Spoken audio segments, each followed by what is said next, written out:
अनुष्का विधि महाविद्यालय, जहां मिलेगी आपके लॉ करियर को नई दिशा। अनुभवी फैकल्टी, आधुनिक सुविधाएं और शानदार प्लेसमेंट। तो आज ही एनरोल करें Anushka Law College, behind Transport Nagar, Udaipur. Banswara में परमाणु ऊर्जा परियोजना का प्रधानमंत्री नरेंद्र मोदी शिलान्यास करेंगे।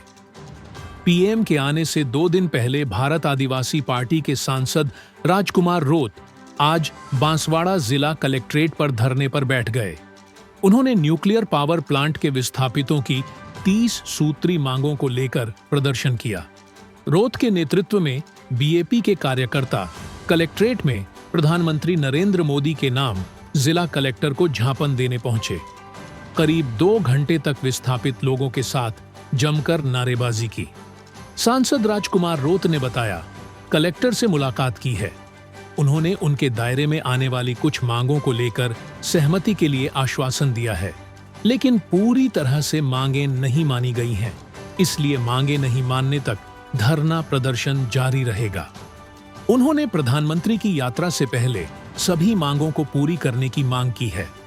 सांसद ने धरना स्थल पर कहा, कांग्रेस और बीजेपी दोनों पार्टियों के नेता मिले हुए हैं। दोनों पार्टियों की सरकार में न्यूक्लियर पावर प्लांट की जमीन अधिग्रहण समेत अन्य कार्य हुए हैं। कमल और कांग्रेस एक हैं। रोत ने कहा कि एनपीसीआईएल कर्मचारियों, अधिकारियों और स्थानीय दलालों ने मिलकर पूरे क्षेत्र में 50 लाख रुपए प्रति बीघा जमीन पर मुआवजा का माहौल बनाकर सौदे किए। परमाणु बिजली घर जो पूर्व से प्रस्तावित है उसका काम चल रहा है और उसका आगामी ये 25 तारीख है, उस दिन हमारे देश के प्रधानमंत्री जी इसका उद्घाटन करने, शिलान्यास करने आ रहे हैं।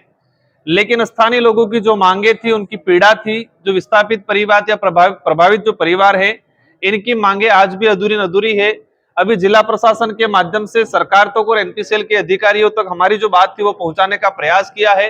इसमें मोटे तौर पे जो बात है कि जो विस्थापित परिवार था, उन विस्थापित परिवारों को जो उचित मुआवजा नहीं मिला और कई परिवार ऐसे हैं जिनको बिल्कुल मुआवजा नहीं मिला। इसके अलावा 20 परिवार ऐसे जो माही से विस्थापित हुए थे और यहाँ पर आए और यहाँ से फिर विस्थापित हुए, मतलब डबल विस्थापित हुए। तो जो डबल विस्थापित परिवार है उनके लिए अतिरिक्त व्यवस्था गवर्नमेंट की तरफ से, एनपीसीएल की तरफ से कराया जाए।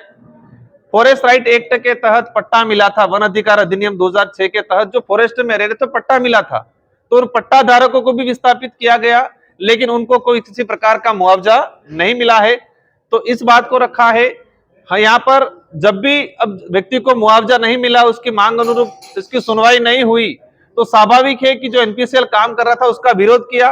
तो जब भी विरोध हुआ तो जिला प्रशासन ने इस पे मुकदमे दर्ज किए। तो हमारी मांग है कि वो मुकदमे, आप जमीन ले ली, लोगों को मुआवजा नहीं दिया, उनकी जो मांगे थी उनको नहीं सुना और मुकदमा भी आप लोगों ने उन पे ठोक रखा है। इसमें 16 से 17 महिलाएं हैं।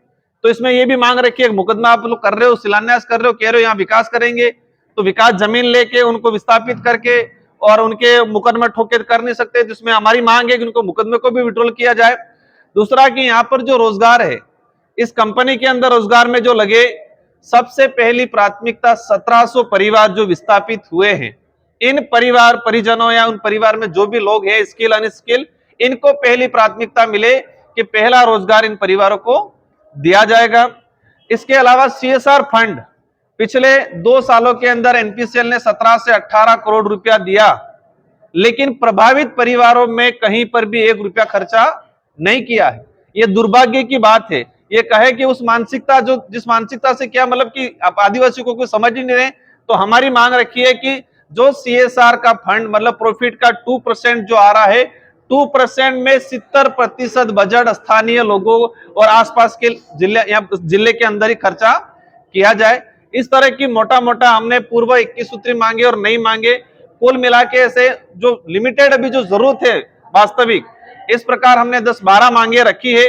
और 10-12 मांगे सरकार इस पे संज्ञान ले और संज्ञान लेके लिखित में आश्वासन दे, या सरकार का मुख्यमंत्री जी स्वयं या जिला प्रशासन का बड़ा अधिकारी लिखित में हमें आश्वस्त करे, इसके बाद धरने को उठाया जाएगा। ये मांग रखिए। कलेक्टर साहब का कहना है कि उनके स्तर से जो बात है, इनके स्तर की जो बातें हैं, उन्होंने कहा है कि मैं मेरे स्तर का जो है वो मैं कराऊंगा।